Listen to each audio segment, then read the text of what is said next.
Okay, so this toy plane opens up one of three things. It opens up the safe here, it opens up that over there, or it opens up the cabin behind the manor. And I'm probably going to have to just run back over there to quickly check all three of those numbers.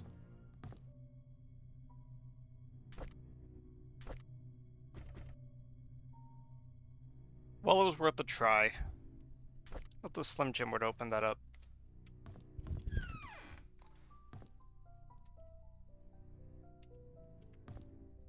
So I was told that this dead pixel right here is not actually a clue, even though it has that red one on the ground and you could be convinced that it isn't. It actually is not part of that puzzle.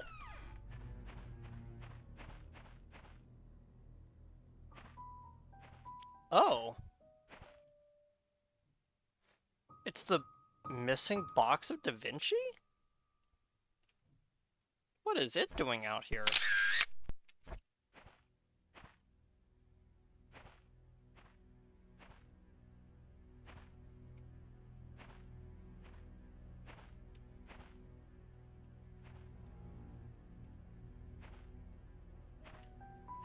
What is it doing out here indeed? Okay, so I'm back at the inn after running around all over the place. So, first things first. Dartboard.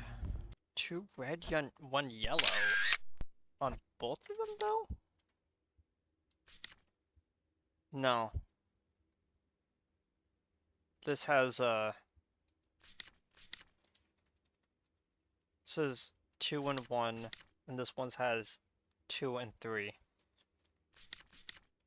That's gonna take a bit to figure out whenever I get to that. Okay. I don't think I'm prepared for what's gonna be inside.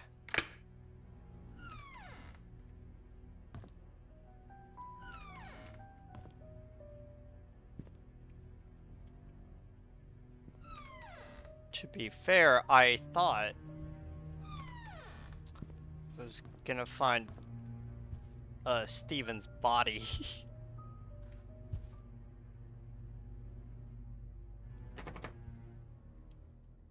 Unlocked with a key? Yeah, it looks like it.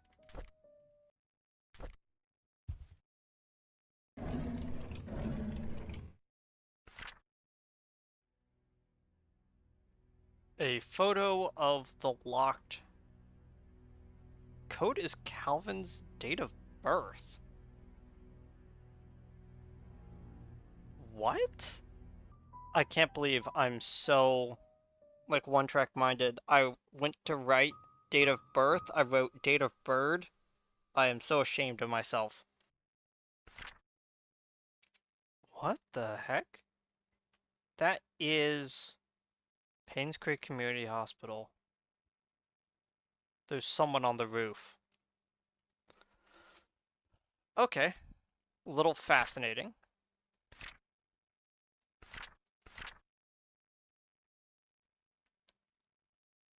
Where can I find the key?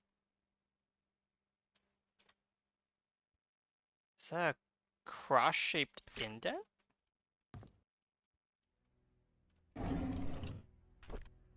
Steve Moss. Bernard Hopkins, 31 Silver Lake Boulevard. Father died in a mine accident.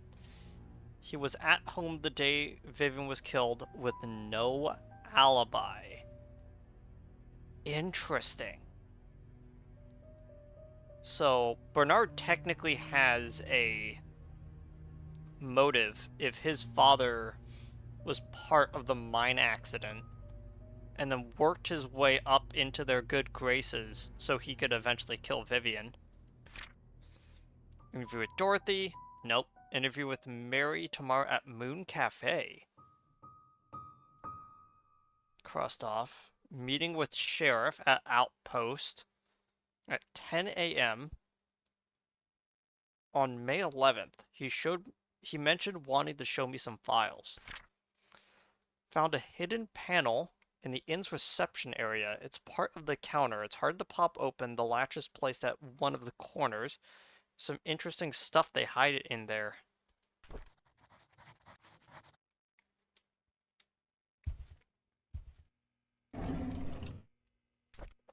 Oh, of course, another Bible.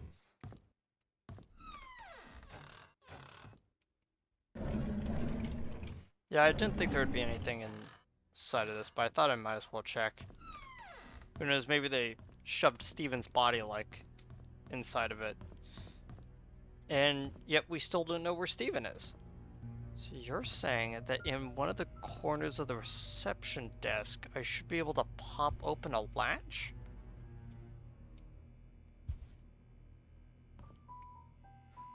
Like, where, though?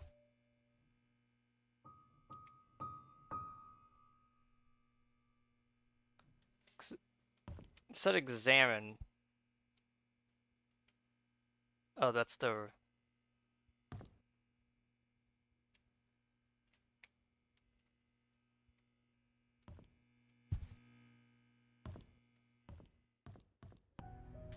That also isn't the final Stephen Moss diary, I've noticed. Okay, 1997-2.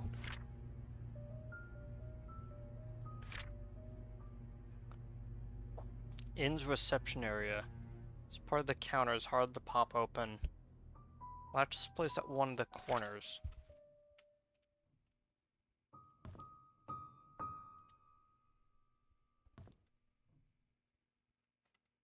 Weird. Okay, so I cut out about 2 minutes of my recording and roughly about 20 minutes of me searching, because apparently I'm just not that observant. This took me so long. Oh my gosh, that took me so long to find.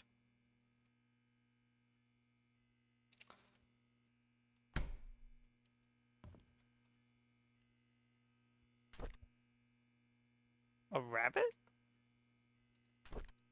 Ugh. Logbook. March 1997. There's a private investigator in town by the name of Steve Moss. Rumor has it that someone hired him to investigate Vivian's death after the police ceased their own search. It's a tragedy that Vivian's murder case was never solved. April 1997. Saw Matthew today while he was cleaning the church. He looked thinner than he used to be. We talked for a bit. He told me that he'll be leaving Painscreek as soon as his services won't be needed here anymore.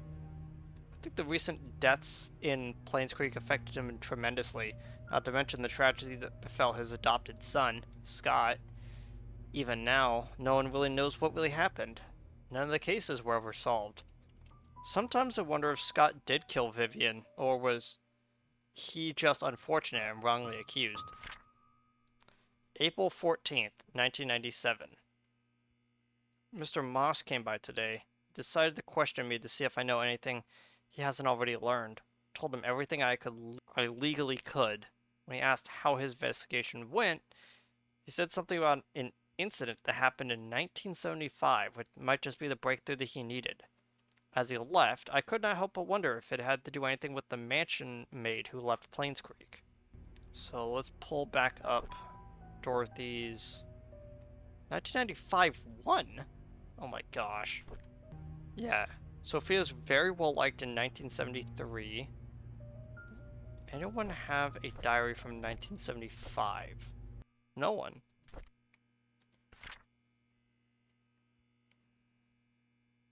Yeah. The latest that we have towards 1975 is Wanda saying that she hopes that Sophia just disappears. Which is never a good thing. Okay. Let's go back up to my keys. I guess the only other place that we can go to right now that has a definite key that we know of is the cabin. And I'm aware that there's several other things that we can open, but just can't yet, because we don't know the exact sequence of numbers that can open them. I'm gonna just say right now that I probably was told how to use the plane's date to open something. I just am not aware of how that shakes out.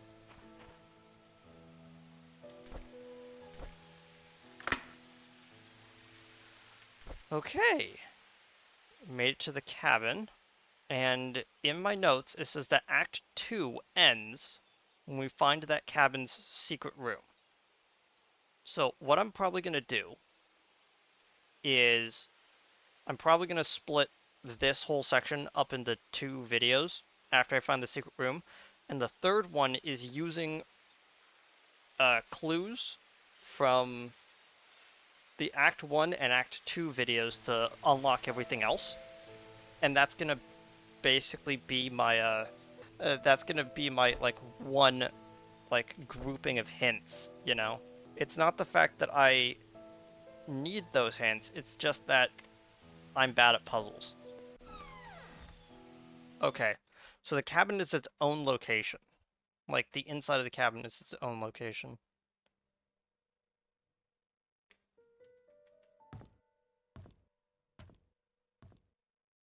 Another gramophone. Stuff. Stuff.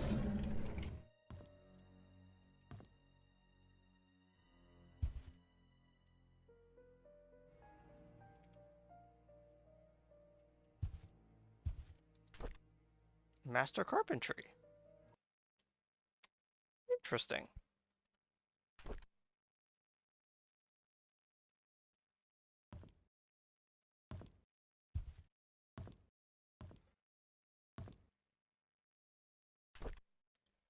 This knife has a dull blade.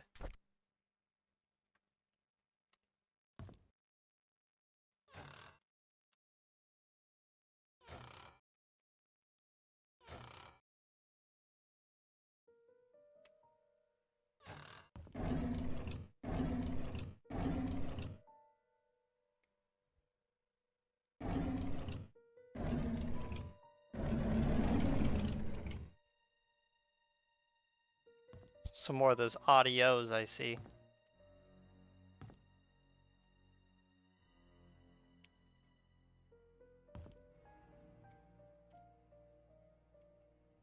I don't like the fact I can. I don't like the fact that I can open up this gun safe.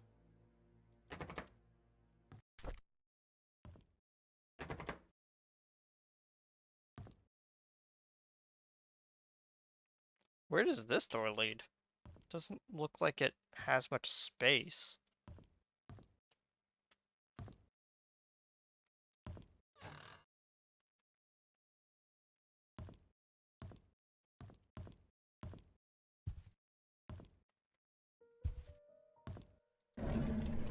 Okay, first things first. That key has a cross on it.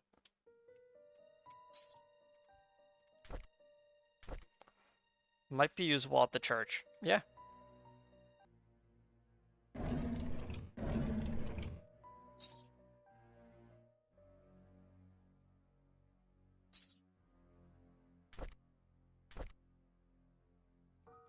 A small key with a uniquely shaped teeth used mostly on chest boxes.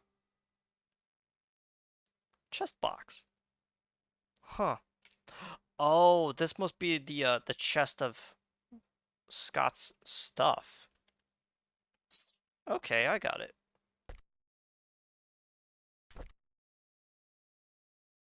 Okay, Sunday, February 14th, 1993. Today is Valentine's Day. Wanted to spend the day with Trisha, but Charles invited me to go hunting. I was nervous, not because it's my first time going hunting, but because it's with Trisha's dad. Turned out that I actually enjoyed being with him. I feel comfortable talking with him. June 18th, 1993. I don't get it. Why would Father Matthew forbid me to be with Trisha? Is it because I'm not rich or because I'm an orphan? He didn't explain anything to me. Maybe he doesn't love me anymore. I feel so confused. June 22nd, 1993. We quarreled again today. I couldn't stand Father Matthew's preaching attitude, so I yelled back at him. I kind of would expect that from a Catholic priest, but, you know. I know I shouldn't have done that, but I'm so frustrated. Father Matthew said that I'm not an orphan. What does that mean? Does he know who my parents are? I pressed him to keep talking, but he wouldn't tell me anything after that. I need to know more. July 31st, 1993. In the past weeks, it has become more difficult for me to talk to Father Matthew. Whenever we speak, he addresses only church stuff. I've realized that I'm starting to avoid Father Matthew. Whenever he asks me how my day was, I don't feel like answering him. When I ask him about my past, he's always trying to change the subject. I feel so frustrated. September 2nd, 1993. I've moved out of the church. Father Matthew did not object, although he looked a bit sad. Mr. Roberts was kind enough to let me stay at his cabin if I'm willing to work for him as an assistant gardener. That explains it. And that way, the mansion garden can still be well maintained, even when Andrew cannot make it. Do we even know Scott's age? Okay, so, okay. Do you know what? I'm going to address that after I'm done reading this book. November 3rd, 1993. A date that we have seen a few times now. It's been a month since Charles gave me this cabin to stay. I still don't know where to start my investigation. Andrew has been drinking. Bernard asked me to bring him home today. Whenever he's drunk, he accuses himself, saying that he's a sinner. Sometimes, he would mutter names that I've never heard of. All of the names I think I recognize Magdalene. I just can't remember where I heard that name before. November 7th, 1993. I just returned from the orphanage and found out that it was Father Calvin who brought me there. The record sheet stated that I was from Painscreek. How? If I was born in Painscreek, there would have been records of me at the hospital, but I've checked. There's none. I broke into Father Matthew's bedroom today. I shouldn't have done that, but he might have had something that could tell me about my birth parents. He didn't have anything relevant. November 16th. November 20th, 1993. Andrew's drunk again. This is the 5th time I've had to bring him home and then cover his shift. It's getting quite annoying. As I laid him down to the bed, he muttered repeatedly, "I'm so sorry, Sophia."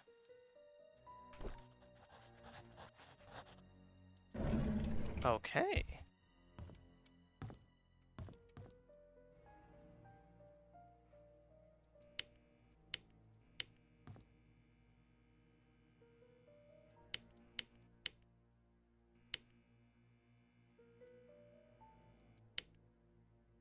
The light is coming from between the... It's actually lighting up the door. It's kind of funny. Why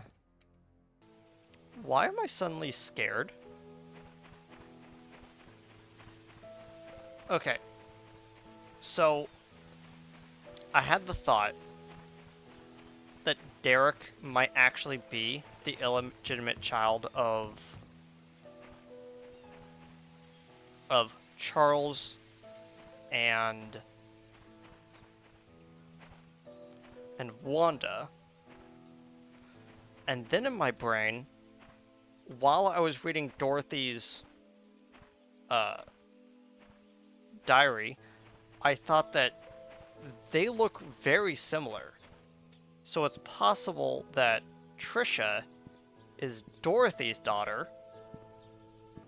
And now that I think about it,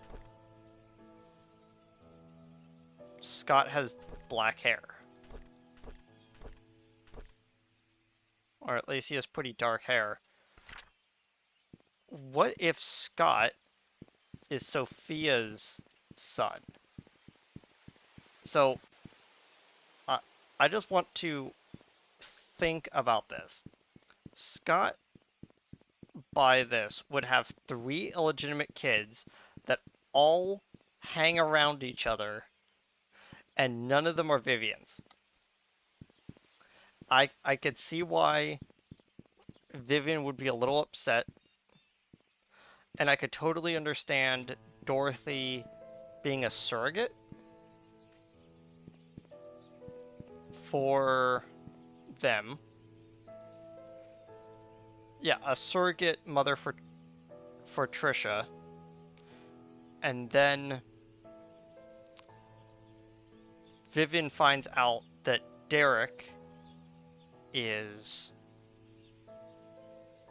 his illegitimate child with Wanda, and that's why she initially gets upset.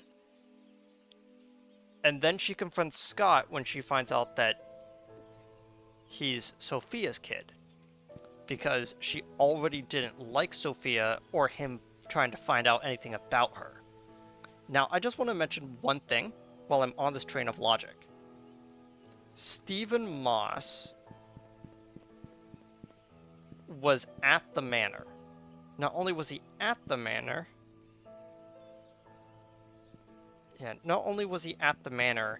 he may have gotten into a scuffle at the manor against Charles, which made him lose his key. That's my immediate impression as to why his key is sitting on the ground. And it also makes me consider the distinct possibility that Charles is slowly going up on my list of possible suspects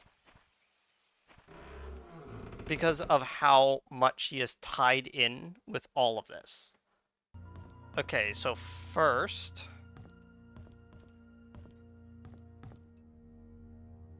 previous pastor Father Calvin. We do not know really anything about Father Calvin besides the fact that his the date of his birth is the lock for underneath the seats. Yep, figured it would be that door. Yep, okay.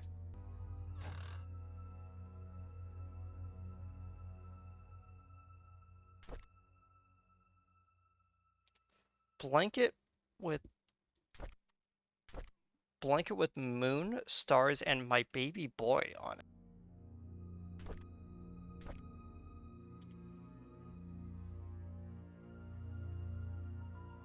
$1975.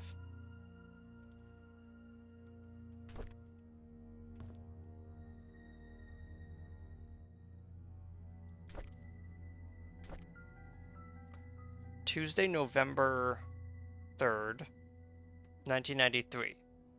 So this is continuing from the other journal. I asked Andrew about Sophia. First, he freaked out, saying that I shouldn't go speaking that name. When I said he never heard that name, then he said he never heard that name in his life. Is he hiding something? Why would he lie about Sophia? This makes me want to know who she is even more. December 2nd, 1993. I asked Wanda if she knew anything about Sophia. She said Sophia used to work as a maid in the mansion for a few years until she let it go. Oh, until she was let go. When asked why, Wanda said she didn't know. However, she thought that Sophia was a manipulative woman that would do anything to get what she wanted, and Wanda resented that. Yeah, I think we kind of figured. I met Derek today and asked if he knew anyone by the name of Sophia. Apparently he's not on speaking terms with me. I wonder if it had to do something with Trisha. During today's lunch break, I asked Bernard if he knew about Sophia. He was surprised I knew that name, but proceeded to say that he didn't know her that well. Somehow I feel uncomfortable whenever I talk with Bernard. His cold gaze gives me shivers. I met Dorothy while tending to the garden. I asked her about Sophia. She looked confused. She was curious as to where I heard that name. She kindly explained that Sophia was a close friend of hers when Sophia first came to work for the Roberts family. Unfortunately, she had an affair with Charles when Vivian was hospitalized. Shortly after, she left Painscreek. No one has heard of her ever since. Dorothy thinks that has probably started a new life in some other place. I wonder if that affair was the reason everyone's so quiet about it. Key to the basement.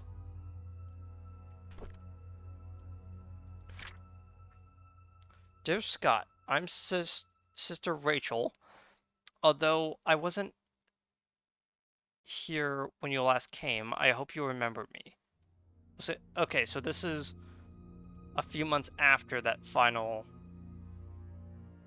one. I was your nursing mother after you arrived here those years ago. I understand that you came here earlier to find out how you came to be at St. Patrick's Orphanage. On July 4th, 1975, Father Calvin came to us holding a basket with you in it. He said that you'd lost your parents and that there's no one who would take care of you. He told us that your name was Scott. After he left, Sister Emma asked if I would be willing to take care of a baby. At first, I hesitated because it was a huge responsibility, but when I saw your face, so full of innocence and curiosity, I felt as if God Himself had delivered you to me. I accepted the task. When you were 10, Father Matthew came to see you. He had just become the head priest of Painscreek Trinity Church. He visited often, usually at the beginning of the month. Whenever he left, he would leave an envelope containing a small sum of money. He said it was for everything you needed, and that whatever was left was to be given to the orphanage. I'd be lying to say if I wasn't sad when you left the orphanage, but when Father Matthew adopted you, I believed that your life would be better in Painscreek than here, and I dearly hope it's so. Everything enclosed within the package is used to be yours. I think you should have these. May God bless you, Sister Rachel Davis. So we did learn some things.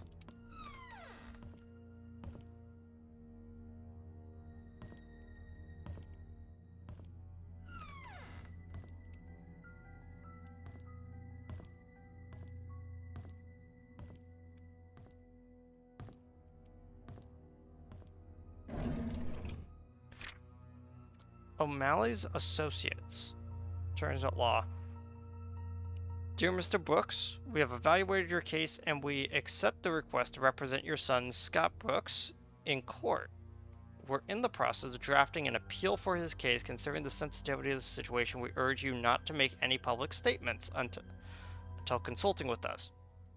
Additionally, we would like copies of any government documents related in any way to your son, medical records, transaction receipts, travel documents, previous criminal charges, if any. The more we have, the better we can help your son's case. We'll be in contact with the next few days. Brendan O'Malley. Yeah, August of 1995, donation from Robert's family. 1995, payment for church maintenance. 1995, check from car dealership. $5,000. Sunday tithing. Hosting community potluck. First spelt 1RST. I guess that works. Payment fee for Scott's lawyers, $2,000. Oh, I see what happened. The $5,000 is because Father Brooks sold his car to make the payments. Got it. Sunday tithing. Roof fixing, 300. Cemetery maintenance service. Sunday tithing again. Second fee for Scott's lawyers. Pilgrimage traveling fee. Youth program finance. Okay.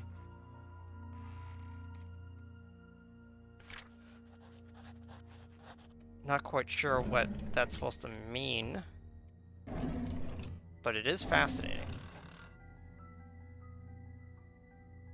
Okay, there's a diary in there.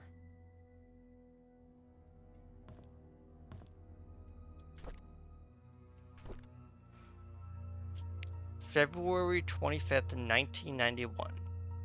I'd always wanted to be adopted, but I guess heaven had something else in store for me. Instead of being taken in by a family, I came to Painscreek Trinity Church. To be honest, I would prefer to have had a real family with people with whom I could call mom and dad, but Father Calvin said God had other plans for my future, and in time I will come to realize it. May 2nd. The Roberts family is looking for a new maid. Told Miss Roberts that a relative of mine could fit the position very well. I know I shouldn't lie, but I wanted Sophia to be here in Painscreek. Father Calvin always said that we have to help those who are in need, and Sophia is in need, and I'm sure she'll be glad to have this job. Since starting the job at the mansion, Sophia has settled in nicely. Whenever she has time from work, we've been exploring Painscreek together. I have so much to show her. This is like the orphanage days, and I'm extremely comfortable being with her. October 27th. Today was Sophia's day off and we ate at the Moon Cafe again. Can't seem to get enough of this place. The food is really delicious, the atmosphere is relaxing, and the coffee is great. Maybe it's all because of Sophia's company. Still, I love hanging out here. This is definitely one of my favorite places in Painscreek, followed closely by the church and the Little Big Books.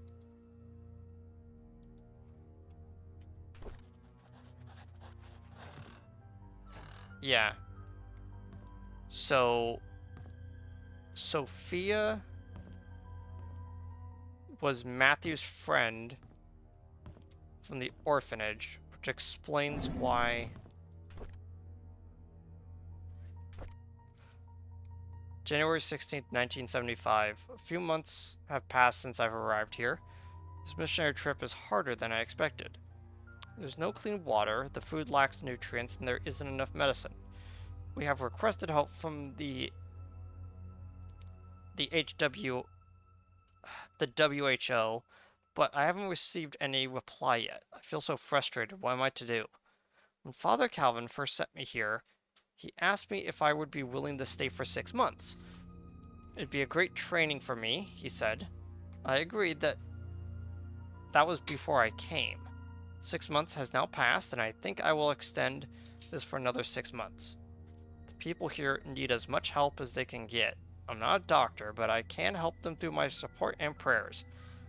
I will let Father Calvin know of my decision. September 16th? Can't believe I'll be going home tomorrow. I will miss the people here. At the same time, I can't wait to get back home and meet everyone again. September 19th. Father Calvin summoned me this morning and told me that Sophia had left Painscreek. How can that be? The last time we wrote, she told me that she had so many things to share with me when I got back. Was she forced? Is she hiding something? I just cannot believe that Sophia left without telling me anything. Something must have happened to her that she could not tell me.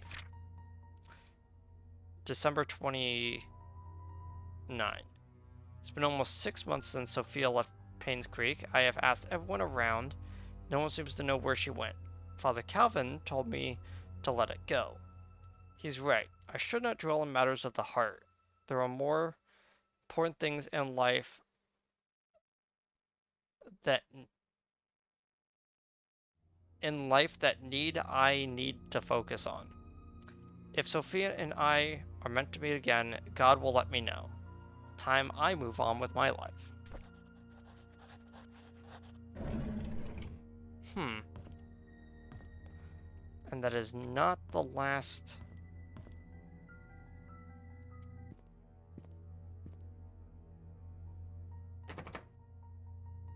Hmm.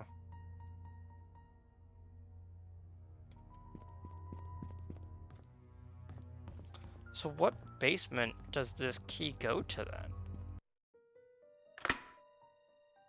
Yep. That was to this basement.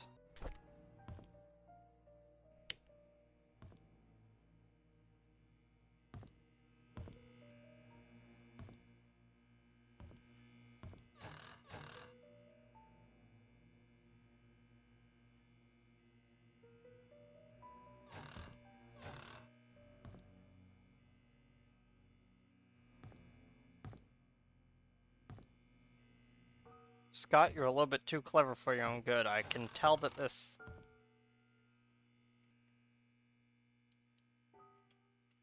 is going to be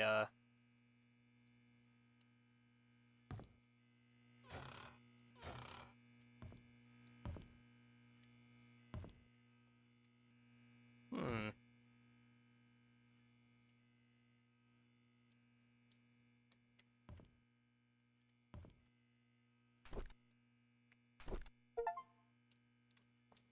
The hidden truth? Wait. Okay. On Valentine's Day, Trisha gave me some chocolate. I've never seen that brand before. I bet it must be expensive. I haven't finished making the music box. I had hoped that it would be her Valentine's Day present. Oh, that's the thing that you were working on. I'll just give it to her later. Hopefully she can forgive me. It's been quite some time since I last talked to Father Matthew. This is February.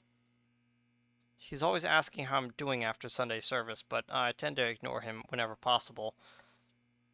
I know it's wrong. I need to find a way to make amends with him. April 19th, 1994. The grass has been growing wild lately. The weeds are everywhere and Andrew's not here. Actually, he hasn't been here for quite a while now. Wonder what happened to him. I should visit him after work tomorrow. September 13th, 1994. I was about to pick Andrew up for work when I found him lying unconscious on the floor. There was an empty bottle of sleeping pills on the table.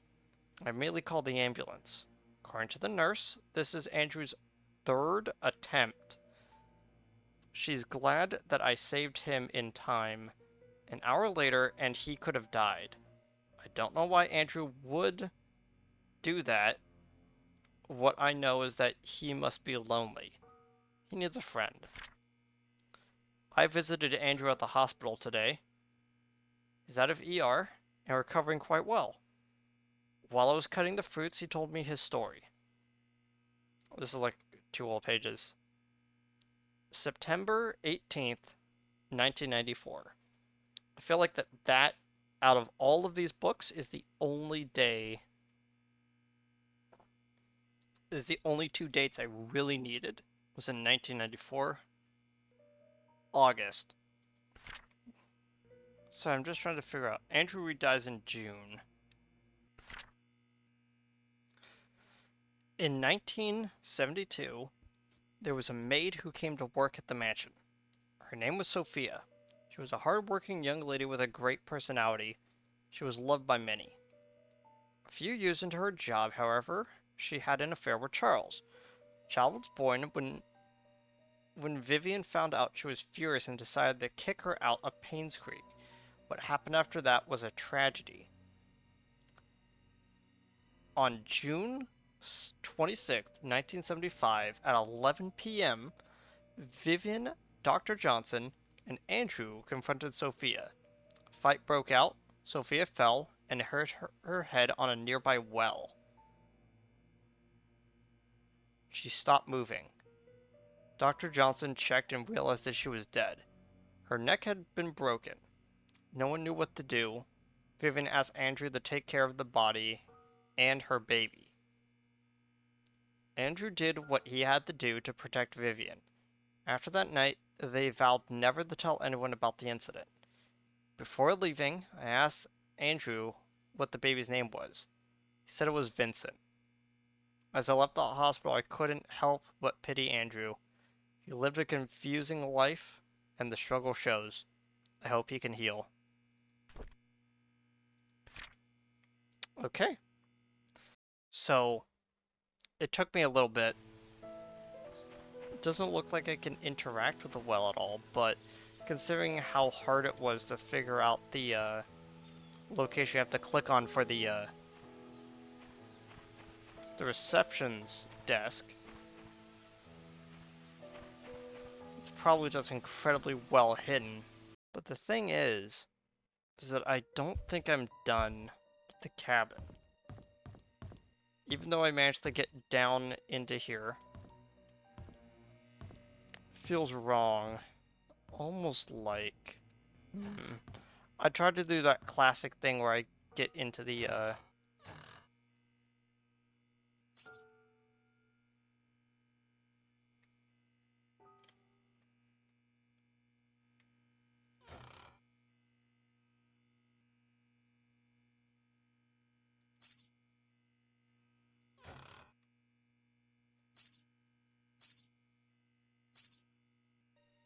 there it is.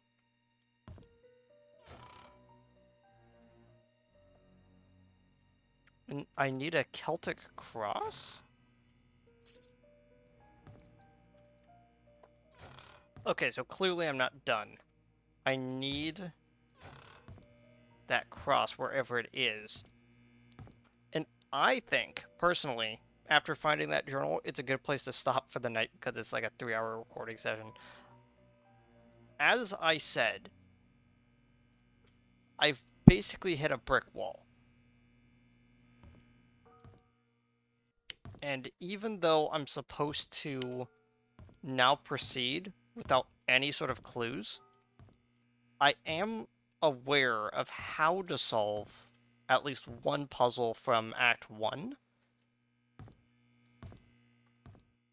And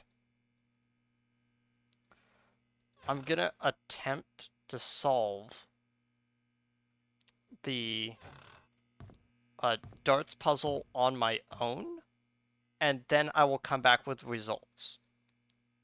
So I'm gonna actually stop this recording now and then get to that in a bit. I also have to upload the oh my gosh, no, it's not even uploading. I have to render the video. Oh my gosh. So yeah, I'll see all y'all in a bit. This will probably be the end of episode 2, so I'll see you guys next time. Goodbye.